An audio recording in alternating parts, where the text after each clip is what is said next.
ফজরের 2 রাকাত সুন্নত নামাজের পরে ছোট্ট এই দোয়াটি মাত্র 100 বার পাঠ করবেন। আল্লাহ আপনার সম্পদের মধ্যে কখনো অভাব রাখবে না। এই দুনিয়ার সম্পদগুলো আপনাকে হাতছানি দিয়ে রাখবে, দুনিয়া আপনার কাছে নত হয়ে যাবে ইনশাআল্লাহ। আব্দুল্লাহ ইবনে ওমর রাদিয়াল্লাহু তাআলা আনহু হাদিসটা বর্ণনা করেছেন। আল্লাহর নবীর কাছে একজন সাহাবী আসলেন, এসে বলছেন, ইয়া রাসূলুল্লাহ, দুনিয়া আমার থেকে বিমুখ হয়ে গেছে, আমি এত অভাবী, আমার কিচ্ছু নাই, আমাকে এমন দোয়া শিক্ষা দেন যেটার মাধ্যমে আল্লাহ আমাকে রিজিক দিবে, রিজিকের মধ্যে বরকত দিবে, আমি সুখময় শান্তিময় একটা জীবন লাভ করতে পারবো।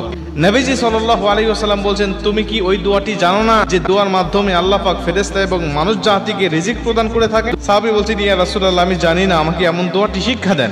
নবীজি বলছেন, তুমি ফজরের নামাজের সুন্নতের পরে তুমি পড়বে সুবহানাল্লাহি ওয়া বিহামদিহি সুবহানাল্লাহিল আযীম আস্তাগফিরুল্লাহ, এই দোয়াটা তুমি পাঠ করবে 100 বার করে। সাহাবী গিয়ে নিয়মিতভাবে তিনি আমলটা করতে লাগলেন। মনে রাখবেন, যে কোনো আমল আপনি করেন না কেন, আল্লাহর উপরে তাওয়াক্কুল রাখতে হবে। এবং ইয়াতাওয়াক্কাল আলাল্লাহি ফাহুয়া হাসবু, পরিপূর্ণ তাওয়াক্কুল রেখে যখন কোনো আমল করবেন, ওই আমলের মধ্যে আল্লাহ পাক বরকত দিবে, আমলটা আপনার কার্যকর হবে। আল্লাহর উপরে পরিপূর্ণ ভরসা রেখে আমলটা যখন শুরু করলেন, অনেক দিন পর্যন্ত আমল করার পরে দিন আল্লাহর নবীর কাছে সেটা দিয়ে বলছেন, ইয়া রাসূলুল্লাহ, ইয়া হাবিবাল্লাহ, আপনি যে আমলটা বলে দিয়েছেন, এই আমলটা একনিষ্ঠভাবে করার কারণে আমার আল্লাহ পাক আমার সম্পদ এত বাড়িয়ে দিয়েছে, এতটাই বাড়িয়ে দিয়েছে, আমার আল্লাহ পাক এতটাই সম্পদ বাড়িয়ে দিয়েছে, এখন আমার উপরে যাকাত ওয়াজিব হয়ে গেছে। ইয়া রাসূলুল্লাহ, ইয়া হাবিবাল্লাহ, আমার আল্লাহ পাক আমাকে এতটা সম্পদ বৃদ্ধি করে দিয়েছে, আমি সন্তুষ্ট হয়ে গেলাম। আমার আল্লাহ পাক আমার সম্পদের মধ্যে এত বরকত দিয়েছে, এটা আমি নিজের চোখেই দেখতে পেরেছি। ওর বরকতে আমার আল্লাহ পাক এত সম্পদের মধ্যে বরকত দান করে দিয়েছে। খুব মনোযোগ দিয়ে কথাগুলো শুনে নেবেন। ছোট্ট আমলটি করার কারণে শুধু আল্লাহ আপনার রিজিকের মধ্যে বরকত দিবে তা নয়, আল্লাহ পাক এই দুনিয়ার জমিনটা আপনার কাছে নত করে দিবে, দুনিয়ার সম্পদগুলো আপনাকে হাতছানি দিয়ে ডাকতে থাকবে। শুধুমাত্র তাই নয়, নবীজি একবার সাহাবীদেরকে ডাক দিয়ে বললেন, সাহাবীরা, আমি কি তোমাদেরকে এমন একটা দোয়া শিক্ষা দেব না, যে দোয়াটা অতি ছোট,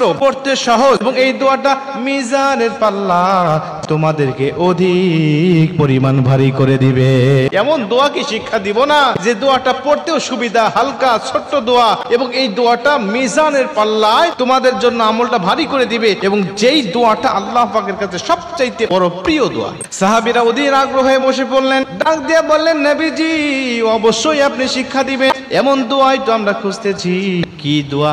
বাক্যটা বলেন না যেটা আল্লাহ পাক খুশি হয়ে যায়। নবীজি ডাক দিয়া বলছেন, এই দোয়াটা অন্য কোনো দোয়া নয়, দোয়াটি হলো সুবহানাল্লাহি বিহামদিহি সুবহানাল্লাহিল আযীম আস্তাগফিরুল্লাহ।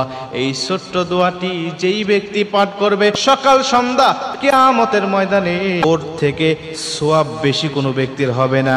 আমার আল্লাহ ওর সওয়াবটা সকল জান্নাতীর থেকে বেশি ভারী করে দিবে। যেরকম সুবহানাল্লাহ।